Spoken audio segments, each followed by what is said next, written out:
Bien aimé, bonsoir et bienvenue à notre chronique de M3 Santé Spiritualité. Comme nous l'avions dit auparavant, je l'ai publicisé aussi sur le Facebook. Nous allons avoir un séminaire. Il y a d'autres séminaires à venir, il y a plusieurs choses à venir, mais celui-ci est très important. C'est sur les missionnaires médicaux. Donc, nous allons débuter par une courte prière et puis nous allons commencer la première partie. Probablement une première partie de 2 ou de 3 selon le temps dont nous disposons. Mais aujourd'hui, ce sera la première partie. Nous n'allons pas avoir tout au complet. Donc, c'est pour la formation des laïcs parce que plusieurs personnes ont des bonnes intentions et ne savent pas quoi faire. Parfois, les gens partent avec de bonnes intentions, puis ils finissent par tout gâcher. Alors, il faut former les laïcs, il faut les aider à faire les bonnes choses. Et être missionnaire médical aussi, ce n'est pas un jeu, ce n'est pas un camp de vacances. Un missionnaire, c'est un envoyé, mais ce n'est pas une session de vacances. Mais avant de recommencer, je pourrais dire longtemps, je pourrais faire passer beaucoup de temps dans l'introduction. J'aimerais prendre le temps de prier avec vous. Éternel, notre Dieu, notre Père,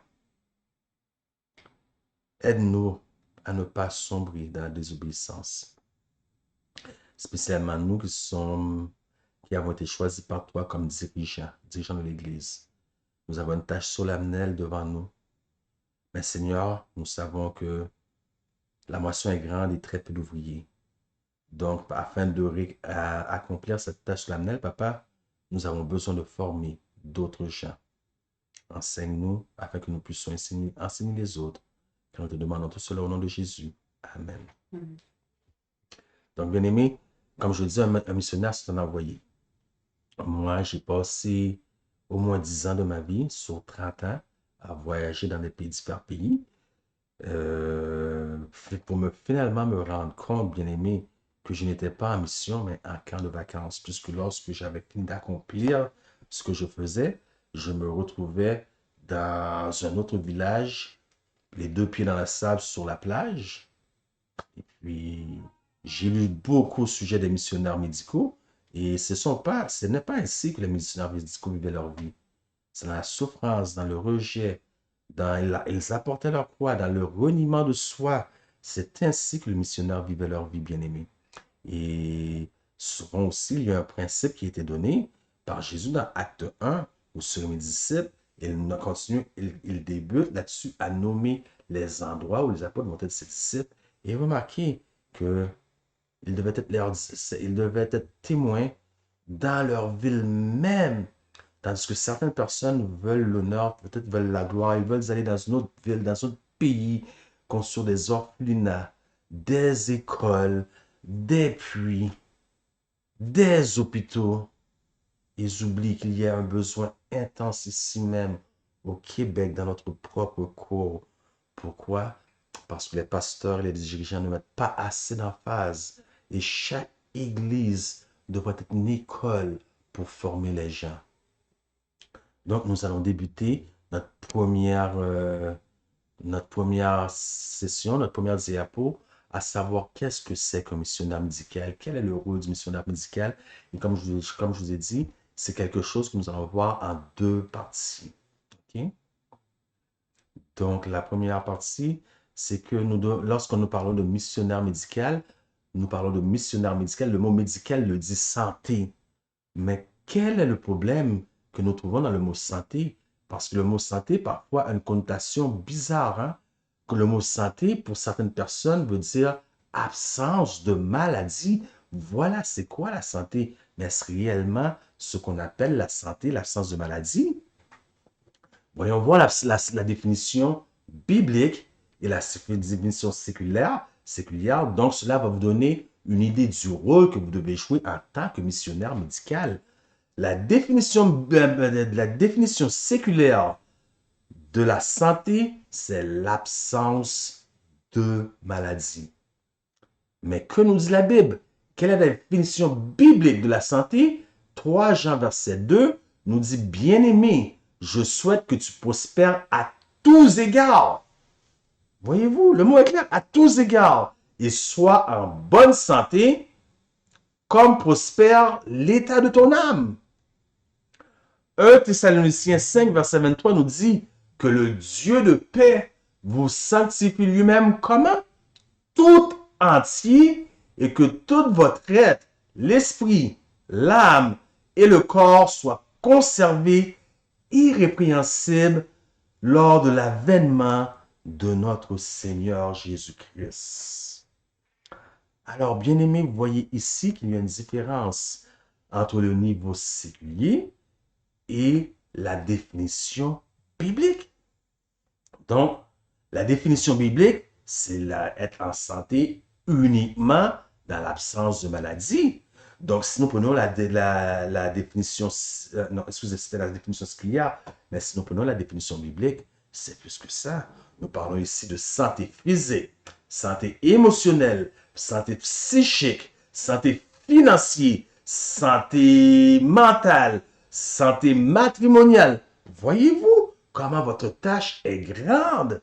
Comment le rôle du missionnaire médical est grand? Et il ne s'agit plus maintenant uniquement de santé physique. Et vous allez voir, parce que nous allons même voir comment Jésus traitait les gens. Nous allons voir que Jésus, lorsqu'il faisait une guérison, c'était une guérison sozo et non une guérison sésoken, le grec, pour utiliser le grec. Donc, vous allez voir c'est quoi la différence entre les deux et vous allez comprendre votre rôle en tant que missionnaire médical. Donc, nous allons poursuivre là-dessus. Donc, nous parlons ici de santé physique. Pour ceux, j'espère que sur l'écran, ça va paraître assez grand. Mais lorsque nous parlons de santé physique, nous parlons ici de nutrition et comment guérir naturellement les maladies. Puisque la majorité des gens vont être portés à aller voir le médecin qui vont les remplir de médicaments. Et que font ces médicaments-là, bien aimés? Laissez-moi vous dire, à chaque médicament que vous prenez, le médicament descend dans votre estomac. L'estomac, nous retrouvons dans l'estomac ce qu'on appelle le deuxième cerveau. Donc, l'estomac est très important à y prendre soin.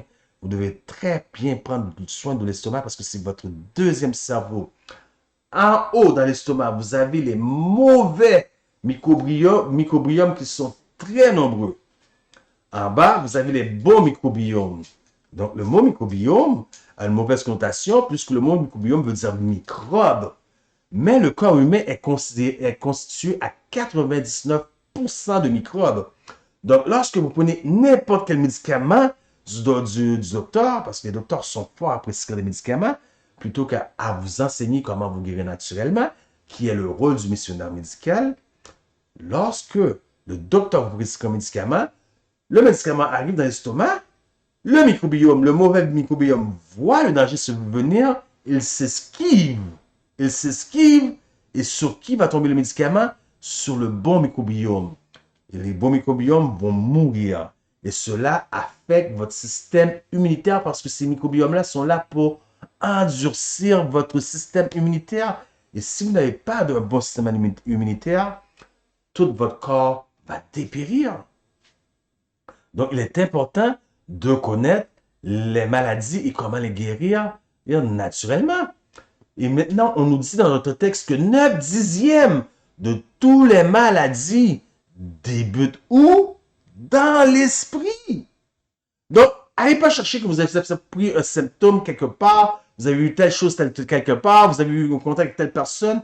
9/10 de toutes les maladies débutent dans l'esprit. Donc, vous créez vous-même vos propres cancers, vous créez vous-même vos propres maladies. Et l'une des façons comment les gens créent leurs maladies, c'est en introduisant de l'adrénaline dans les vaisseaux sanguins. Et vous devez savoir cela. Moi, je peux compter sur une main le nombre de fois par année où je suis malade. Que ce soit malade à tous les niveaux.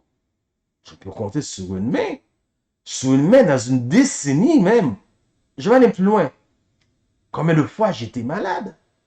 Ah, bien sûr, j'ai peut-être eu quelques écoutements nasales, mais tout de suite, j'ai su guérir ça. J'ai pas assez pour me clouer au lit. Je peux compter sur une main.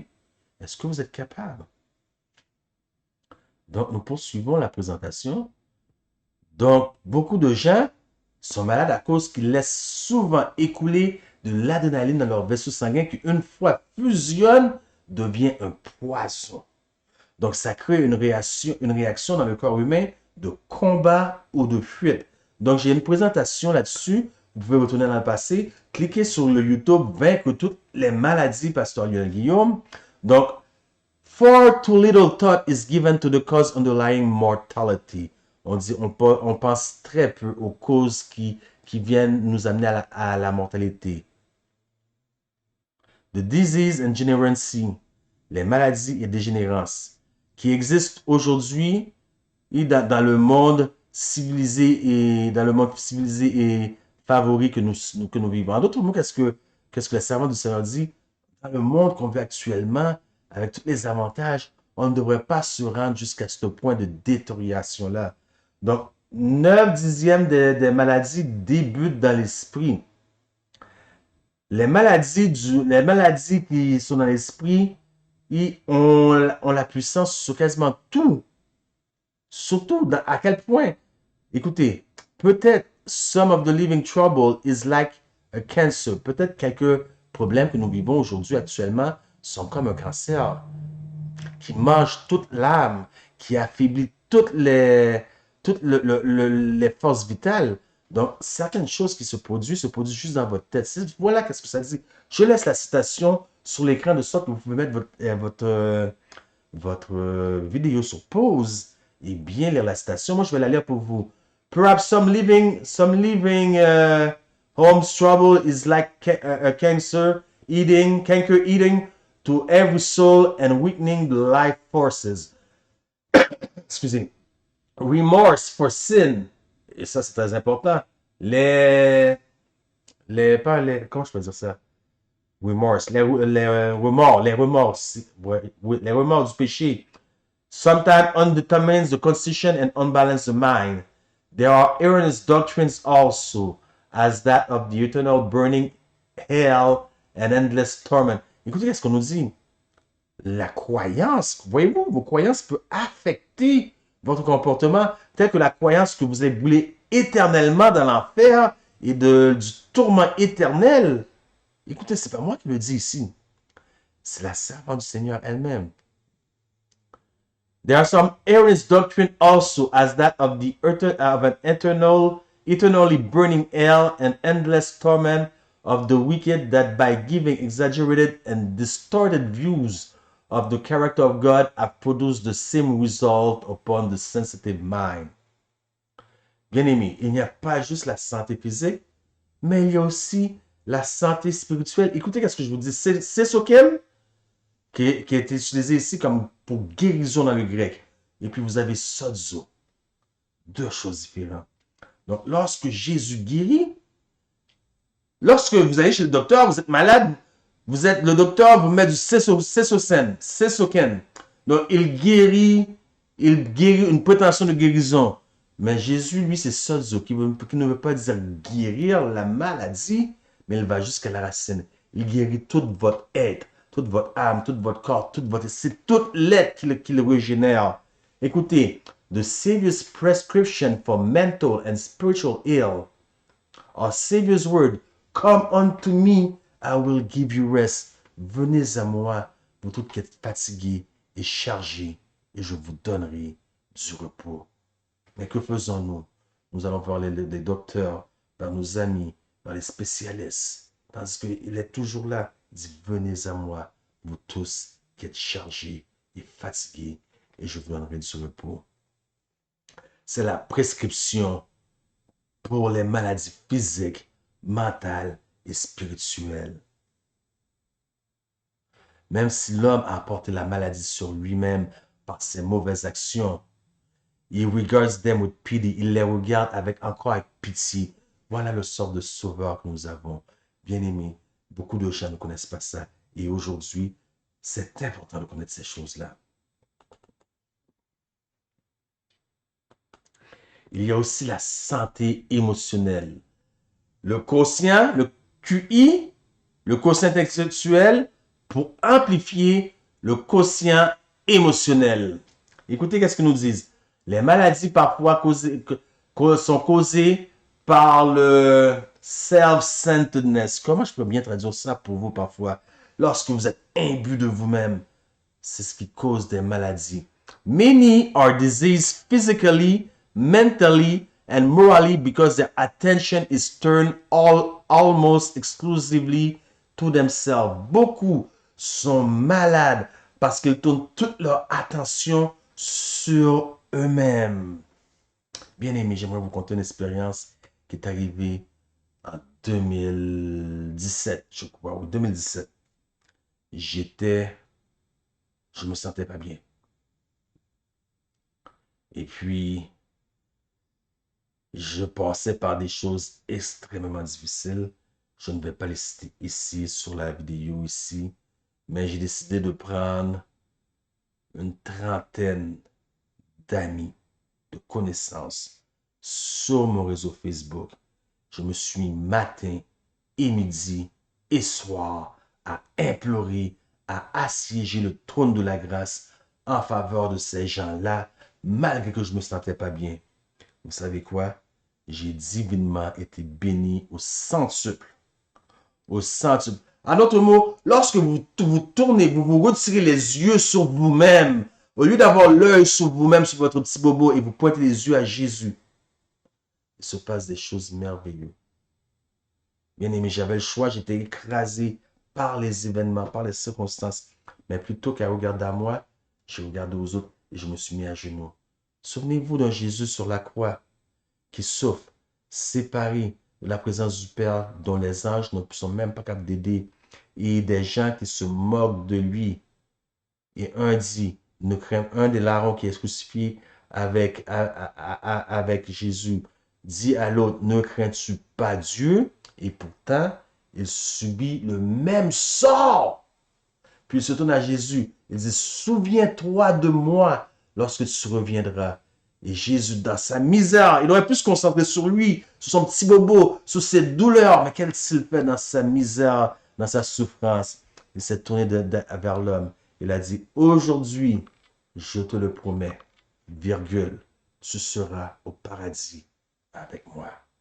Bien-aimés, sortez vos yeux de vos bibettes et mettez-vous à aider les gens.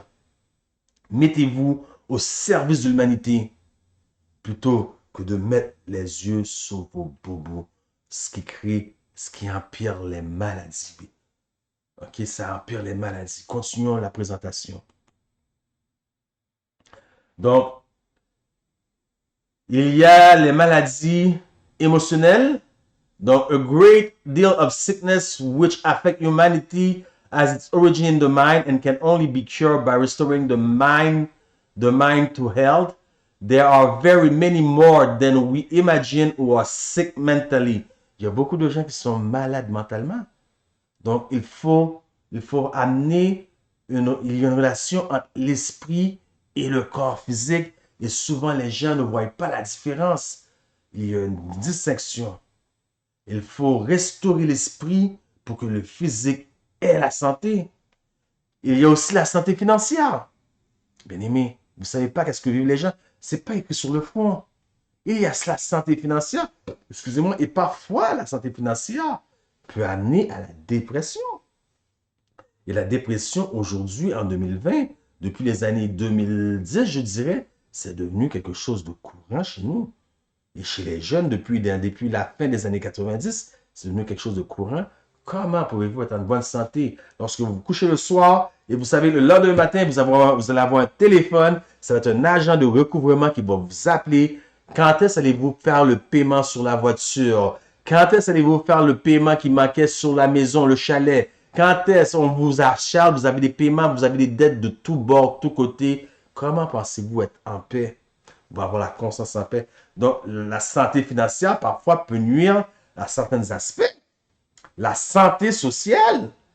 Qu'en est-il de la santé sociale, bien aimé? La santé sociale, c'est devenu maintenant quelque chose que vous entendez beaucoup parler de distanciation sociale. Mais la distanciation sociale, ce n'est pas quelque chose qui est arrivé dans le temps du COVID-19. C'est quelque chose qui a toujours existé. Vous étiez à l'école, vous étiez différent des autres. Vous étiez très différent des autres. Les autres vous rejetaient. c'est distancé. Vous l'avez vécu peut-être toute votre vie parce que vous ne pensez pas comme les autres. Vous n'avez pas les meilleures notes que les autres. Vous n'êtes pas aussi rapide que les autres dans les sports. On vous rejetait. La distanciation sociale. Il y a des gens qui souffrent, qui se sentent seuls. Je ne parle pas des gens dans les centres d'accueil. Vous avez besoin de visiter les gens. Juste un coup de téléphone. Comment ça va? Je ne savais pas. C'est sûrement pas eux qui vont vous dire je me sens seul, je me sens triste, j'ai personne à parler. Ils diront rien. Et quand vous allez voir dehors sur la rue, ils vont avoir leur plus beau sourire. Mais si vous saviez qu'est-ce qu'ils vivent à l'intérieur, vous ne savez rien de ça. La distanciation sociale. Ils ne sont pas heureux. Ils mettent leur plus beau sourire, ils mettent un masque comme un hypocrite qui sont heureux. Mais à l'intérieur, il y a un mal qui fait mal. Il y a un mal qui ronge. Ils sont seuls au monde. Parfois, ils sont même mariés, puis ils pensent, ils sont convaincus que l'homme ou la femme qui dort à côté d'eux ne les comprennent même pas, que leurs enfants ne comprennent même pas ce qu'ils vivent. Il y a plusieurs états, niveau d'état de santé, et vous n'en savez rien. Et parfois, vous vous approchez des gens parce que vous n'avez pas été formé, entraîné. Vous faites plus de mal que de bien à ces gens-là. Donc, il y a la santé sociale, la santé matrimoniale, qui est très important et nous allons y revenir bientôt. Maintenant, quelle devrait être votre attitude face à ce ministère? Votre attitude, bien aimé, ce n'est pas de gagner des âmes. Ceux qui embarquent dans ce ministère dans le but de gagner des âmes, vous vous trompez. Sur une ligne de 1 à 10, la personne peut-être se trouve à 2. La personne se trouve peut-être à 3. La personne se trouve peut-être à 4. Vous donnez juste un petit coup de hanche pour les... S'il est à 2, un petit coup de hanche pour l'amener à 3 ou à 4. Voilà l'attitude que vous devrez avoir et non de gagner des âmes. C'est sûr que la réforme sanitaire aide. C'est sûr que la réforme sanitaire, c'est le bras droit du message des 3 anges. Mais ne rentrez pas dans ce domaine dans le but de gagner des âmes. Dites-vous qu'il y a des gens pour ça. Vous êtes là juste pour donner un petit coup de hanche afin de pousser l'autre plus vers la droite, sur la ligne droite. Il y a des planteurs d'église, des spécialistes et des récolteurs, tels que moi, spécialistes à la récolte. Donc, vous allez faire un travail, mais d'autres rentreront dans votre travail. Sinon, qu'est-ce qui va arriver? Les gens vont se rendre compte de vos motifs. Et c'est là que ça gâche tout, bien aimé. Lorsque les gens se rendent compte de vos motifs, que vos motifs ne sont pas sincères. Parce qu'il y a ce cliché en anglais qui dit « People don't care how much you know. They want to know how much you care. » Voyez-vous, c'est un jeu de mots. Je répète pour vous. « People don't care how much you know. They want to know how much you care. » Voilà le jeu de mots. Et chez les adventistes du 7e jour, moi qui est moi-même un adventiste du 7e jour, je suis attristé de voir que les gens ont plus d'amour pour la vérité que pour les gens. Comment pouvez-vous avoir plus d'amour pour la vérité que pour les gens? Dites-vous que ces gens-là, Christ a versé son sang pour chacun d'eux. Alors, si vous croyez avoir plus d'amour que pour les gens, vous ne devriez pas non plus faire partie des missionnaires médicaux.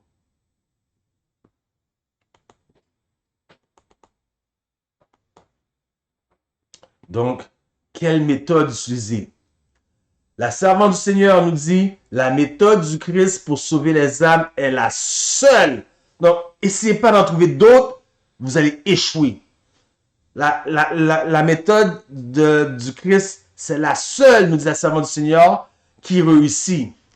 Il se mêlait, en parlant de Christ, il se mêlait aux hommes pour leur faire du bien. Ah, moi, je ne peux pas me mêler avec telle personne. Lui, il va dans les clubs le dimanche. Lui, il fait telle affaire. L'autre, il fume de la drogue, de la marijuana. Moi, je ne peux pas m'impliquer avec telle personne. Je suis ben trop peu, je suis ben trop bon. Je suis ben trop bon pour lui. Non, c'est pas vrai. Christ se mêlait aux hommes pour leur faire du bien. Leur témoignant sa sympathie, les soulageant et gagnant leur confiance. Puis il leur disait, suivez-moi. En d'autres mots, Christ était l'ami de tous ceux qui étaient malades. Je vous mets au défi. Vous voyez une prostituée dehors sur la rue. Combien de vous va l'approcher? Ah ben non, moi je suis un gars d'église, je ne peux pas me permettre Imagine quelqu'un passe en auto et qu'il me voit. Ah, vraiment? Vraiment? C'est ça, se mêler, faire partie des gens? Vous avez oublié que Christ est venu non pas pour les bien portants, mais pour les malades. Je vais être plus cru. Imaginez cette prostituée dont je viens de parler. Ne pensez-vous pas qu'elle avait déjà eu 4 ans ou 5 ans ou 6 ans dans sa vie? Lorsqu'elle avait 5 ans, 6 ans dans sa vie, pensez-vous qu'elle a dit, moi, lorsque je serai grande, je vais me prostituer puis je vais avoir une aiguille dans le bras. C'était ça son rêve. Il s'est passé des choses au cours de sa vie qui l'ont amené là. Qu'est-ce qu'elle a besoin? C'est de l'amour. C'est que vous lui ouvrez les bras et non vos jugements parce que vous êtes chrétien et que vous avez une Bible dans la main. Donc, le Christ s'intéressait à la personne dans sa totalité. C'est la méthode du Christ. Physiquement, mentalement, socialement. Attendez, socialement. Il n'y avait pas de distanciation sociale? Non. Personne n'était trop mal pour Christ pour s'associer. Ah, moi, je ne veux pas être avec telle personne. Je veux pas être... Non. Christ s'intéressait à tous les gens dans tous les aspects de leur vie. Il veut que nous épanouissons au travers d'une relation avec lui et au travers de notre service avec les autres dans le cadre d'un ministère quoi? D'amour et de soutien. C'est tout ce que vous faites, c'est de donner des études bibliques, puis que vous n'êtes jamais là pour les autres. Vous n'êtes jamais là pour les soutenir. Vous avez juste la Bible en main. Puis quand ils font une erreur, vous les tapez sur la tête à coups de Bible. Retirez-vous du ministère, car vous faites plus de mal. J'ai assez vu de chrétiens. Ils étaient bien intentionnés, mais ils n'étaient pas formés pour le travail. Ils ont fait plus de mal à l'œuvre que d'autres choses. Jésus servait les gens là où ils se trouvaient. Très important aussi. Ça veut dire la personne elle est là où est-ce qu'elle est. Respectez là où la personne allait. Très important. Moi, par exemple, j'ai 30 ans d'expérience derrière moi, 30 ans d'études derrière moi. Je vais être plus patient envers la personne qui commence. Peut-être la personne des croyances qui sont totalement farfelues, mais la personne est rendue là, présentement, dans son cheminement. Vous devez respecter la personne là où elle est rendue. Vous devez cheminer avec la personne en son temps et non la traîner. Oh, viens, tu ne marches pas assez vite, tu n'apprends pas assez vite. Vous devez respecter là où la personne est rendue. Vous rencontrez les gens sur leur propre terrain. Est-ce que c'est clair? Beaucoup de gens ne se connaissent pas comment faire le ministère médical. Ils causent beaucoup de problèmes à l'heure.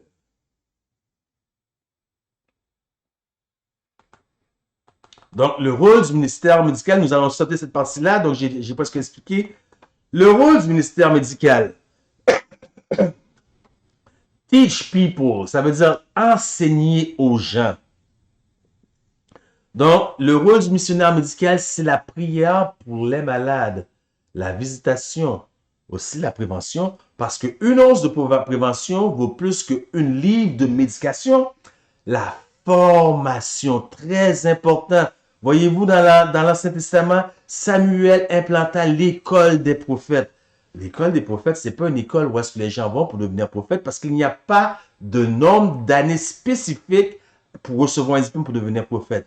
Au contraire, ce que cela signifie, c'était la représentation des séminaires d'aujourd'hui que l'on retrouve aujourd'hui. Et puisque les gens qui allaient dans ces séminaires-là, qui allaient pour être formés dans ces séminaires-là, étaient réellement consacrés, l'Éternel avait tendance de sortir des prophètes au milieu de ces gens-là. Donc, il y a la formation. Donc, chaque église devrait être une école. Parce que parfois, nous voyons l'addition, mais Dieu ne fonctionne pas avec l'addition. Dieu fonctionne avec la multiplication. Voyez-vous, André amena Pierre à Jésus. André amena juste une personne, Pierre à Jésus. Mais Pierre, à la Pentecôte, il amena 3000 âmes. Donc, à qui vont les 3000 âmes? Les 3000 âmes vont aussi à la récolte d'André, parce que si André n'aurait pas amené Pierre, donc Pierre n'aurait pas gagné qu'à 3000 âmes. Donc, voyez-vous, Dieu fonctionne avec un processus de multiplication.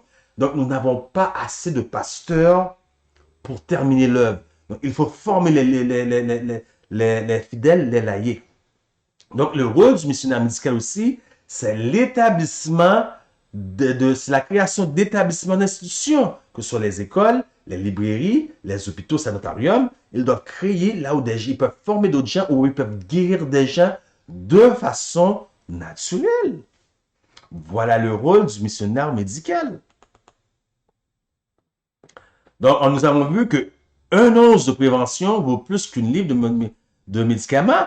La formation et processus de multiplication, nous avons vu Pierre et André parce qu'il manque de pasteurs, les écoles et les institutions. Mais maintenant, nous allons donner plus de détails sur ça, ce que nous dit l'esprit de prophétie. Écoutez, chaque église doit être une école de travailleurs chrétiens. Est-ce que vous avez bien compris? À quoi servent les églises aujourd'hui, bien-aimés? Les églises, c'est un lieu où l'on va, on s'assoit de 11h à midi pour entendre un homme nous sermonner. Aucune formation n'est donnée. C'est une société, une high-tech society, où est-ce que les gens vont pour l'école du sabbat et disent, moi je pense que, il n'y a rien de ainsi par l'Éternel. L'Église. Vous avez bien vu ce que nous dit l'Esprit de prophétie. L'Église est une école. Chaque église devrait être une école. Et lorsque nous parlons d'école, nous ne parlons pas d'école de l'école du sabbat. Nous parlons, excusez-moi, entre autres, peut-être le lundi après-midi. Pourquoi vous ouvrez l'église? Vous payez le chauffage bien cher pour 2 heures de la semaine, le mercredi sûrement. Puis vous payez du chauffage pour 3 heures. En tout, 5 heures, vous payez du chauffage pour un édifice vacant. Pourquoi pas, le lundi, enseigner des cours de cuisine végétarienne aux femmes? Pourquoi pas le mardi donner tel cours? L'église devrait être un lieu de formation. Pourquoi vous laissez l'église fermée? Écoutez, chaque église devrait être une école de travailleurs chrétiens. Ses membres apprendront à donner des études bibliques dans les familles, à diriger et à enseigner les classes de l'école du sabbat, à secourir qui? Les pauvres. À soigner qui? Les malades. Et à œuvrer en faveur des inconvertis. Il devrait y avoir des cours d'hygiène, des cours de cuisine, n'est-ce pas ce que je viens de dire? Et d'autres encore où l'on enseigne les différentes branches du service chrétien. Mais l'enseignement seul n'est pas suffisant. Il faut aussi faire un travail actif sous la direction du maître compétent. Ceux-ci donneront l'exemple en s'occupant des nécessiteux. D'autres s'efforceront de les imiter. Un seul exemple a plus de valeur que beaucoup de prétextes. En d'autres mots, vous pouvez mettre de côté tous vos textes bibliques et donner l'exemple. Donc, voyons l'exemple de Jésus lui-même, parce que Jésus, c'est l'exemple par excellence dans la Bible. Luc 4, verset 16 à 21. Il est écrit, il se rendit à Nazareth où il avait été élevé et selon sa coutume, il entra dans la synagogue le jour du sabbat et se leva pour en faire la lecture. Et on lui remit le livre du prophète Ésaïe et l'ayant déroulé, il trouva l'endroit où il est écrit. Écoutez bien, l'Esprit du Seigneur est sur moi. Pourquoi? Parce qu'il m'a oint. Pourquoi il m'a oint? Pour annoncer une bonne nouvelle aux pauvres. Il y a beaucoup de pauvres. Il y a des pauvres en esprit, des pauvres en argent. Elle m'a envoyé pour guérir ceux qui ont le cœur brisé. Oh, qu'il y a des cœurs brisés. Qu'est-ce que vous faites de vos journées? Qu'est-ce que vous faites de bien? Qu'est-ce que vous faites pour proclamer aux captifs la délivrance et aux aveugles le recouvrement de la vue? Il y a plein de gens aveugles. Et nous ne parlons pas des gens qui sont nés aveugles, qui ont un handicap. Il y a des gens aveugles. Mais Christ dit, l'Esprit du Seigneur est sur moi pour proclamer aux captifs la délivrance et aux aveugles le recouvrement de la vue. Pour envoyer libres les opprimés. Combien de personnes sont opprimées, pris dans des combats, ils sont pris dans des pensées, dans des philosophies, ils sont opprimés pour publier une année de grâce du Seigneur. Voyez-vous, le travail du missionnaire médical, lorsque nous le mettons à l'œuvre à l'image de Jésus, ça nous empêche de prêcher, de faire du blabla, de faire du vent et d'être plus actifs dans le service chrétien. Il faut connaître aussi la connaissance des causes de maladie. Ici, je vous donne quelques-uns qui causent des maladies. Que souvent, les gens ne savent pas d'où vient la maladie. Ils vont dire plusieurs choses et pourtant, c'est si simple. Disposition des ordures. Une mauvaise disposition des ordures que ce soit dans la maison, la manière que vous les manipulez pour les sortir dehors, vous pouvez tomber malade. Le manque d'eau, insuffisance d'eau ou la mauvaise utilisation de l'eau, comment boire de l'eau, que ce soit avant ou pendant ou après avoir mangé, ça peut vous rendre malade. La thérapie hydraulique, les aliments périmés. Comment conserver les aliments naturels? D'ailleurs, j'ai une de mes amies, Gabrielle Roy, qui m'a dit comment sa grand-mère conservait les aliments dans leur temps. Donc, c'est toujours des choses intéressantes à apprendre parce que nous pouvons apprendre de tous les gens. Mais voyez-vous, certaines personnes, parce qu'ils ont tel diplôme, ils pensent connaître puis ils veulent pas écouter les autres. Même moi, j'apprends encore. Une mauvaise alimentation peut causer des maladies, l'inactivité. Ah, ça, c'est très important. L'inactivité. Bien aimé, savez-vous qu'aux États-Unis, je vais vous apporter j'ai la référence plus loin dans un diapo, mais comme nous allons couper pour le faire en deux parties, mais beaucoup de gens aux États-Unis sont malades. Vous savez pourquoi? À cause du manque d'inactivité à la maison. Ils sont trop sédentaires. Ok, le fait de bouger à gauche, à droite de la maison, ça ne veut rien dire. Le fait d'aller travailler à tous les jours, ça ne veut rien dire, puisque le cerveau enregistre que c'est un travail et non un amusement, et non un hobby, et non un divertissement. Donc, les gens sont inactifs. Ils ne bougent pas assez. Et voilà ce qui rend malade. Et non seulement cela rend malade, mais cela va créer chez beaucoup de personnes ce qu'on appelle de l'obésité. Et pour beaucoup de personnes, l'obésité, c'est quand on pèse 400, 500, 600 livres. C'est faux. C'est faux. Chaque personne a un poids santé. Vous avez 2 pouces au-delà du bas du ventre qui correspond à votre poids santé, vous êtes considéré obèse. L'hygiène personnelle. L'hygiène personnelle. Ah, celle-là, c'est très important, l'hygiène personnelle. Pas tous les gens prennent le soin d'avoir une hygiène personnelle. Et on tombe malade à cause de ça. L'intempérance au travail. Bien aimé, l'intempérance au travail. Il y en a qui peuvent travailler 24 heures sur 24. Il y en a les jours de congé, ils ne savent pas ce que ça veut dire les jours de congé. Ils sont encore en train de téléphoner au travail ou régler des choses. Ils travaillent tout le temps, tout le temps, tout le temps, tout le temps. L'intempérance au travail, voilà des choses qui nuisent. Dans une vie en santé, il devrait avoir un équilibre. 8 heures, soit 8 heures de sommeil, 8 heures de travail, 8 heures de repos. Dans le monde, soi-disant le monde normal. OK? Donc, c'est très important. Donc, les comportements sexuels inadéquats. Bien aimé, il y a tellement long à dire là-dessus que je pourrais passer du temps au complet sur les comportements sexuels inadéquats.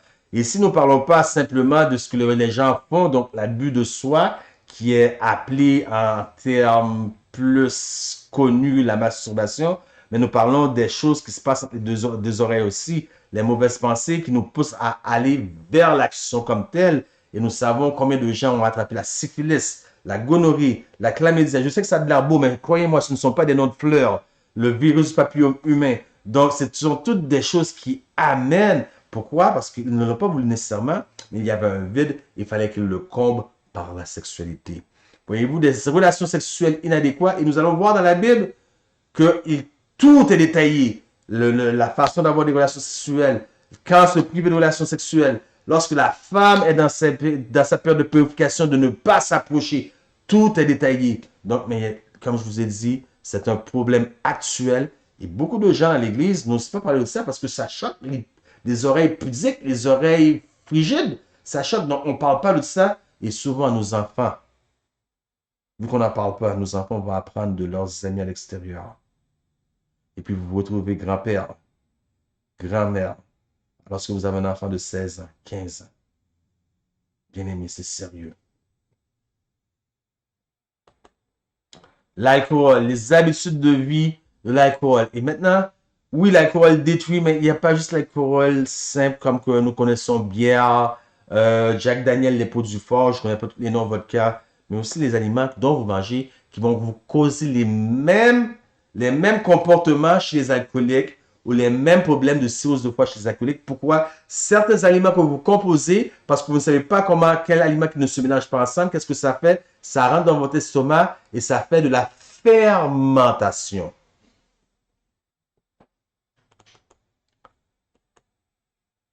Donc, la connaissance des causes de maladie, et nous allons valider le tout par la Bible. Disposition des ordures, vous avez tous les textes, pas tous les textes, je vous ai mis quelques textes. Donc, ce que je peux vous inviter à faire, c'est de mettre la vidéo sur pause, vu que vous n'êtes pas présentement présent avec moi physiquement. Donc, il n'est pas possible de vous donner un manuscrit.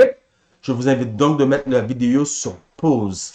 Regardez, le manque d'eau, ou tout ce qui se réfère à l'eau, les thérapies, hydrothérapie, tous les versets sont là. Les aliments périmés, conservation des aliments de façon naturelle, tous les textes sont là.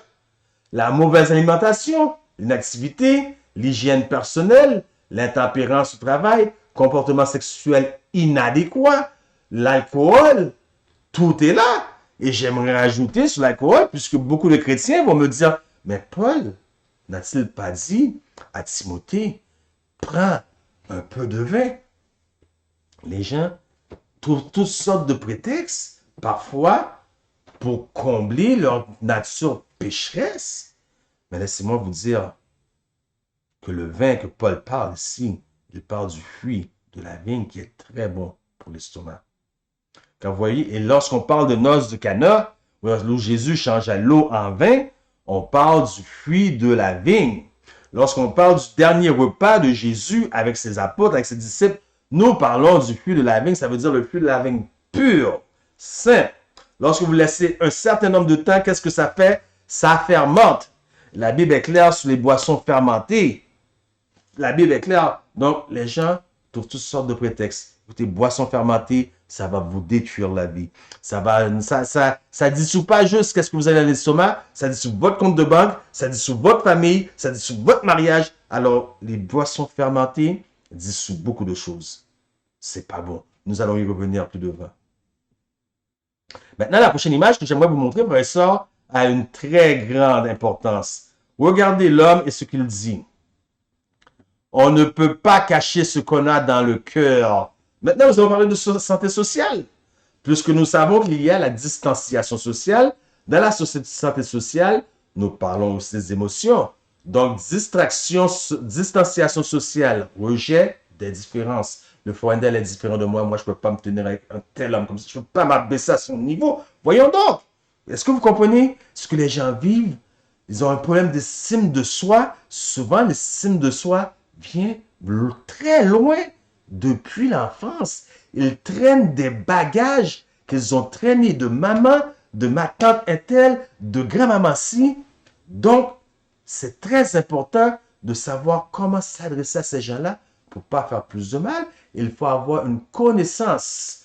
Lorsque nous parlons de santé sociale ou santé émotionnelle, il faut avoir une connaissance que nous allons voir plus devant sur la résolution de conflits.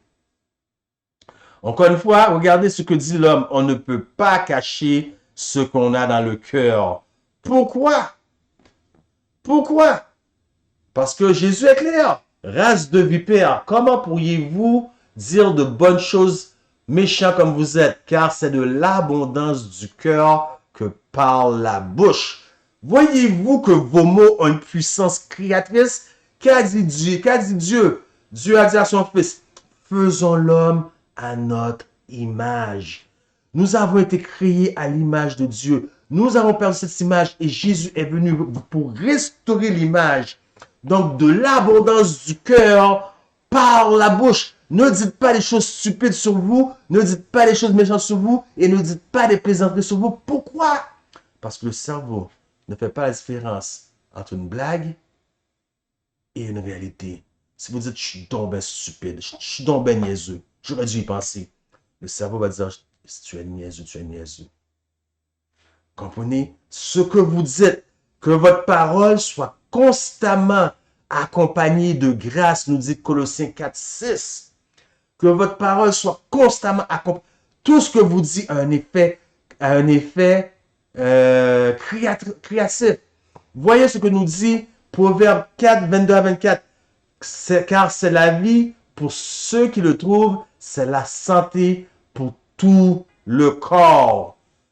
Verset 23. Garde ton cœur plus que toute autre chose, car de lui viennent les sources de la vie. Écarte ta bouche de la fausseté, éloigne tes lèvres des détours. Le monsieur ici nous dit, on ne peut pas cacher ce qu'on a dans le cœur. C'est ce que vous dites de votre bouche. Quand on ouvre la bouche, on voit l'ignorance ou le mensonge, ou on voit la gentillesse, on voit l'amour. Qu'est-ce qu'on voit lorsque vous ouvrez votre bouche? Quel témoignage donnez-vous au monde entier lorsque vous ouvrez la bouche? Toujours dans la santé sociale et émotionnelle. Écoutez ce que nous dit la parole de Dieu dans Proverbe 23, verset 7. Comme il est comme les pensées de son, car il est comme les pensées de son âme. Ça vous dit quelque chose? N'a-t-il pas un philosophe qui a dit un jour, je pense, donc je suis. I think, therefore I am. Comme il est, ainsi est les pensées de son âme. OK? Proverbe 18, 21, très important. La mort. Bien aimé, vous devez comprendre. Là, c'est plus des blagues. C'est plus des blagues. Faites attention à ce que vous dites, à ce que vous pensez des autres ou à ce que vous pensez de vous-même. La mort et la vie. Est-ce que vous voyez, bien aimé? Est-ce que je peux mettre plus d'emphase là-dessus que je le mets présentement? La mort et la vie sont au pouvoir de la langue. Quiconque l'aime en mangera les... Vaut mieux ne pas parler. Jésus était un homme de peu de paroles, car beaucoup de paroles, beaucoup de péchés. Voyez-vous, lorsque nous arrivons au niveau social, nous allons terminer la première partie ici avec ça ici, ok, bien aimé? Nous continuons la deuxième partie de notre séminaire missionnaire médical ici. Regardez la petite fille, on va dire aujourd'hui, elle a 30 ans, 40 ans, elle a grandi ainsi toute sa vie. Vous ne savez rien, vous voyez une femme au travail, gentille, elle est fine au travail, elle arrive au travail, elle paye du café à tout le monde, mais elle n'a jamais dit à personne parmi vous que c'est avec des claques dans le visage que son père l'a élevé. Le petit garçon qui dit stop, vous ne savez pas, vous ne savez rien. Tout ce qu'il a entendu dans sa vie, c'est tu ne feras jamais rien de bon, t'es comme ton père. Mais vous n'en savez rien. Regardez l'homme, lui, il n'a pas appris à s'exprimer, il est introverti. Et vous le voyez à l'âge adulte, il est incapable de se défendre, il est introverti. Et vous lui pilez, vous lui pétinez dessus. Mais vous ne savez rien de ce qu'il a vécu. Regardez ce petit garçon, son père était avec lui et jouait une partie de baseball. Moi, mon père n'était pas avec moi, bien aimé. Moi, je devais regarder les jeunes. Je faisais partie d'une équipe parce que ma mère m'inscrivait aussi. Je regardais les jeunes et leurs parents qu'ils étaient là pour les encourager. Moi, j'étais seul. Vous ne savez pas ce que les gens ont vécu. Bien aimé, vous voulez aider les gens, vous voulez être des missionnaires médicaux et parfois vous faites plus de dommages. Regardez la femme ici, regardez le beau sourire qu'elle a. Regardez le beau sourire qu'elle a. Et pourtant, dans le journal de Québec, si je ne me trompe pas, c'était affiché de grassette morbide. De grassette morbide à marathonienne. Je la félicite. Je la félicite. Bien aimée. Il y avait 3 femmes. 3 femmes de taille très mince. Puis, il y avait une 4e femme. C'était des amis d'enfance. Ils se réunissaient chaque dimanche après-midi pour aller manger au restaurant. Puis les 3 femmes ont commencé à se dissocier, distancer de la 4e femme. Pourquoi? Parce que lorsqu'ils allaient au restaurant ensemble manger, la 4e femme qui était un petit peu grassette, mangeait beaucoup. Les 3 femmes avaient honte. Elles étaient gênées. Ils se sont dissociés. Si c'était vraiment une sœur en Christ, c'était vraiment si ça, si ça. Elles ont commencé à juger. Ils prennent ses distances discrètement, subtilement. Et pourtant, cette femme, c'est 3 amis qu'elle possédait au monde. Elle n'avait rien. Elle n'avait rien dans ce monde que ces 3 amis-là. Et voyez-vous, elle a fini par comprendre le jeu. Elle ne pouvait pas vivre ce rejet. Elle a intenté une tentative de suicide. Les 3 femmes sont allées la voir. Voyez-vous, cette femme écoutait des voix dans sa tête. Saviez-vous qu'est-ce que les voix disaient? Mange, mange, mange, deviens grosse, laide, pleine de boutons purulents dans le visage. Comme ça, c'est la seule façon qu'il n'y aura plus jamais un homme qui va te toucher là où ça fait mal. Bien-aimé, si vous n'avez pas compris exactement de quoi je parle lorsque je dis un homme qui va te toucher, les trois hommes femmes n'en savaient rien. Quand elles ont su, elle a dit, si seulement on savait, on s'excuse, mais il était trop tard. Il était trop tard. Finalement, bien-aimé, il y a de ces gens, on les juge. Ils finissent par craquer. Un jour, ils prennent un revolver. Ils tuent mari, femme, époux, enfant. Ils sont plus capables. La morale derrière ça, c'est que chaque personne que nous croisons, vous voulez être un missionnaire médical, vous voulez suivre l'image d'exemple de Christ, chaque personne que vous allez croiser, bien-aimé, il y a une histoire derrière cette personne que vous ne sauriez peut-être jamais. Soyez gentils avec tout le monde. Ayez de l'amour pour tout le monde. Ne faites pas de parti pris à personne parce que vous pouvez faire partie pris pour une telle personne et la personne avec qui vous êtes fait parti pris, c'est cette personne-là ce que sa mère disait, tu ne feras jamais rien de bon dans ta vie. Regarde, toi, tu es comme ton père, mais toi, tu n'en sais rien. Donc, voyez-vous, la distanciation sociale ne commence pas avec le COVID-19. Commence très jeune, à l'enfance. Bien-aimé, bien-aimé. Vaut mieux ne pas ouvrir la Bible. Citer un texte biblique qui roule bien sur la langue. Ne jamais faire ça et vous donner et être la Bible. Être la Bible même que les gens vont lire. Voilà ce que les gens veulent. Une Bible vivante qu'ils peuvent lire eux-mêmes. Soyez cette Bible. Ainsi, je vous quitte pour la première partie de notre séminaire missionnaire médical. Nous allons poursuivre la semaine prochaine avec plus en détail des aliments, quoi manger, quoi ne pas manger, comment soigner naturellement. Nous allons poursuivre le tout la semaine prochaine. Que Dieu vous bénisse. C'était votre serviteur Jacques-Lionel Guillaume pour le ministère M3A Santé, Spiritualité. Amen.